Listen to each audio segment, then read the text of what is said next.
फटी रह जाएंगी राही की आंखें जब इतने सालों बाद श्रुति का यहां आने का मकसद आएगा सामने। नमस्कार दोस्तों, स्वागत है आपका आपके अपने चैनल हंग्री स्पिरिट्स में। हंग्री स्पिरिट्स देख रहे सारे दर्शकों का मैं अंजू शर्मा दिल से स्वागत करती हूँ। तो अब श्रुति पूरी तरह से राही के जीवन को कैप्चर कर चुकी है। प्रेम को भी काफी हद तक अपने पैसे के, रेस्टोरेंट के दबाव में रखा हुआ है।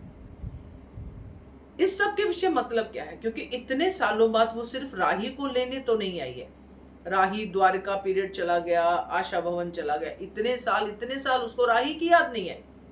अचानक राही की याद क्यों आई? क्योंकि अब वक्त है उस सच के सामने आने का जो श्रुति अपने साथ लेके आई है, जिसका किसी को कुछ पता नहीं है।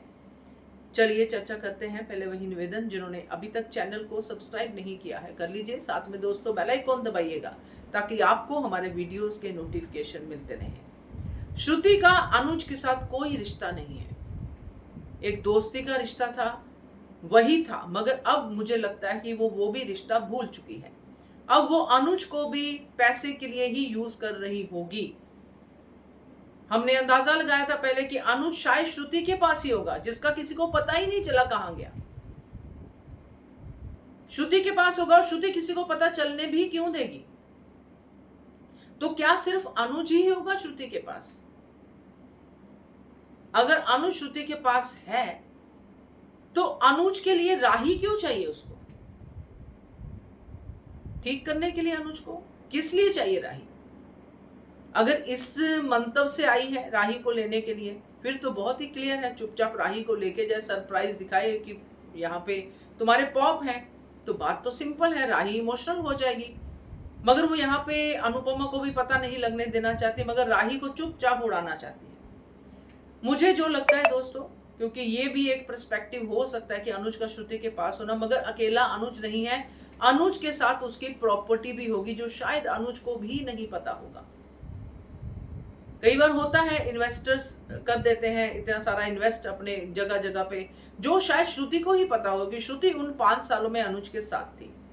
अगर अनुज श्रुति के पास नहीं भी है तो इतने सालों बाद श्रुति के पास उस प्रॉपर्टी का कुछ क्लू आया है, कुछ पेपर्स आए हैं जो उसके ऊपर प्रेशर है कि इस प्रॉपर्टी को आप इनकैश कर सकती हो, और बहुत बड़ी प्रॉपर्टी हो सकती है दोस्तों।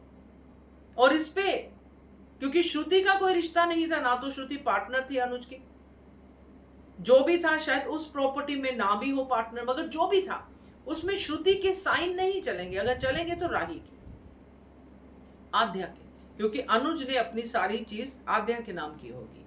अब जो मुझे लगता है कि श्रुति जिस तरह की लालची दिखाई है, बिजनेस वुमेन दिखाई है कि पैसा पैसा पैसा कर रही है, उसको राही चाहिए। ये जो बेटी का प्यार, हम साथ रहेंगे, ये सब ड्रामा है। क्योंकि जिसको इतने सालों बाद अपनी बेटी की याद आई, क्यों आई ये बताना जरूरी नहीं है कि बस याद आई, आ गई मैं, याद आई। तो ये याद ऐसे नहीं आई है, इसके पीछे एक प्रॉपर्टी है, बहुत बड़ा मकसद, जिसको लेके श्रुति को वहां पे लेके जाना है, राही को वहां के कोर्ट में ये बताना है ये अनुज की बेटी है, इसके नाम पे प्रॉपर्टी है और राही से खुद लेनी है। तो इस तरह का जाल श्रुति का मुझे लग रहा है। बाकी देखते हैं क्या करती है श्रुति, क्योंकि इतने सालों बाद आके आज भी उसकी आंखें कुछ और ही कहती नजर आ रही हैं कि उसको राही चाहिए हर हाल में। तो देखते हैं क्या होता है। कमेंट कीजिएगा, देखते रहिए channel hungry spirits. Thank you.